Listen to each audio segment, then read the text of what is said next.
Hello to all. This question will be the continuation of the previous one. So this one is a little bit different because it is graphical at the same time. So it is, we have a polynomial function which is containing 4 unknowns variables a, b, c, and d. And using the information in the graph,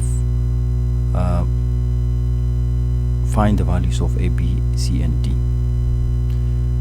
Normally this graph, what does it tells us? The graph crosses the x-axis at -3, at -1 and 3.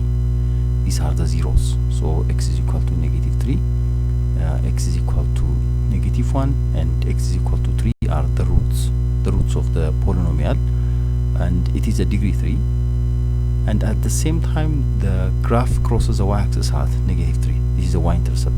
Actually this is d, because when we are finding the y-intercept of the graph, we have to plug in place of x 0. So when you plug in this function in place of x 0, everything will be 0 and the d remain. That d must be the y-intercept, so d necessarily will be -3.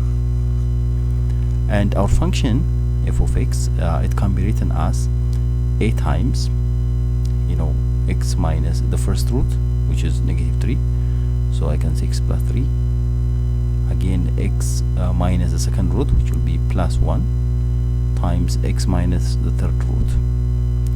Okay, if a given polynomial function with degree n, here this time the degree is 3, if it has 3 roots, it can be written as a product of the factors. The factors means, each of the root will be connected in this manner. For example, if one of the root is -3, you have to write x plus 3, and the second root is -1, so the factor will be x plus 1. The third root is +3, so the factor will be x minus 3. So what's a? The coefficient of x cubed? We don't know a. But to get a, we have another information. We know that d, or we can say f at 0 is equal to -3, because the y-intercept, when the function f is the x value when it is 0, it crosses the y-axis at -3. So let's connect those information and let us see how to solve it. Okay, now what do we say? We have a function f of x which is a times x plus 3, x plus 1, and x minus 3, and then at the same time f at 0 is equal to -3. So let's plug 0 in place of x and make it equal to 3. So f at 0 means a times 3, 0 plus 3, times 1 times -3, which is equal to -3. So this will be -9a is equal to -3, means a must be 1/3. Yeah, obviously positive 1/3, the negative cancelled out. So our function f of x is 1/3 times x plus 3, x plus 1, and x minus 3. We need to find what's a, what's b, what is c, and what is d.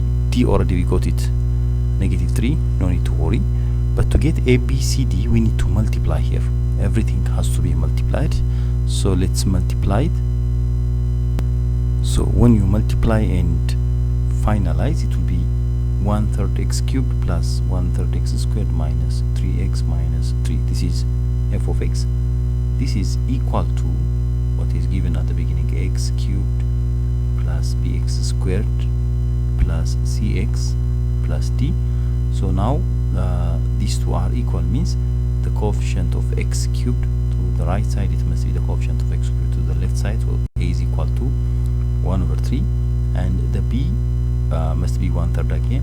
B is equal to 1/3, and the c is -3, and the d also is -3. So the first question is asking us what is a, b, and c.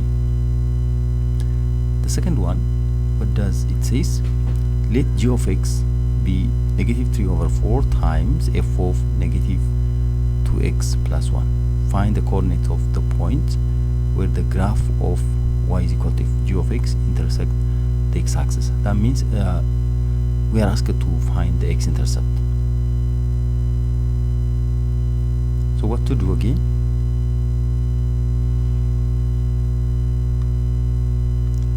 What is given first of all? G of x, it says, is equal to negative 3 over 4 f of negative 2x plus 1. This is g of x, negative 2x plus 1. So what are the x-intercept? First of all, don't forget f of x is equal to, already we said f of x is equal to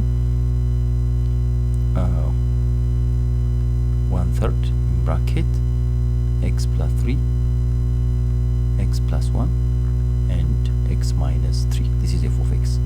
So what will be, now this negative 1 of negative 3 over 4 doesn't affect the x-intercept. The x-intercept will be affected by the one which is inserted here. This value, this is the input, has to be plugged in places of x everywhere, and then we have to find the zeros of each component or each factor. So the function g of x will be negative 3 over 4 times, the function is 1/3 in bracket negative 2x plus 1 plus 3, negative 2x plus 1 plus 3, in the second bracket also negative 2x plus 1 plus 1, in places of x I'm plugging. Again in the third bracket negative 2x plus 1 minus 3. When we simplify each of the brackets, the first bracket will be negative 2x plus 4, the second bracket will be negative 2x plus 2, and the third bracket will be negative 2x minus 2. So where will be now? It will be 0. This will be 0 when x is equal to 2. This will be 0 when x is equal to 1. This will be 0 when x is equal to negative 1. So our g of x, the g of x, the x-intercept, we are asking what the x-intercept will be when x is equal to 2 and x is equal to 1 and x is equal to negative 1. And then again, what does it ask? The second one, find the y-intercept of the graph of y is equal to g of x. So what to do to find the y-intercept? We need to plug in place of g of x.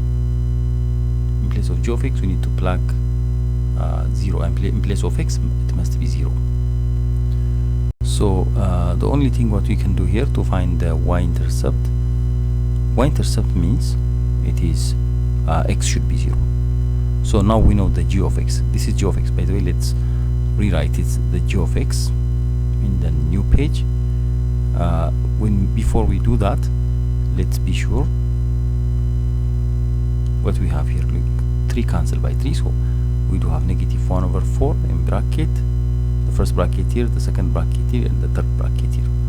Okay, let's write it.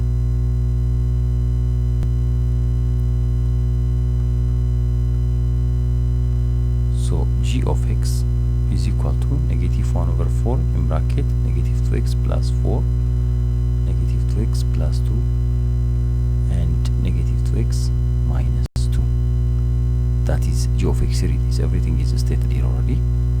So what will be the y-intercept? Plug 0 in place. So the y-intercept is when x is equal to 0. That means g at 0. Plug 0 everywhere. Negative 1/4. When you plug 0, this will be 4 remain. When you plug 0 here, it will be 2. Here also negative 2. That's going to be negative 16 when you multiply. So negative 1 over 4 times negative 16. Negative cancel by negative, by 4 1, this by 4 4. So the y-intercept is when y is equal to 4, or yeah, we can say at 0,4. This is a y-intercept, and that's the way how we can solve this graphical problem. It is a little bit time taking, but that's the way how to do it.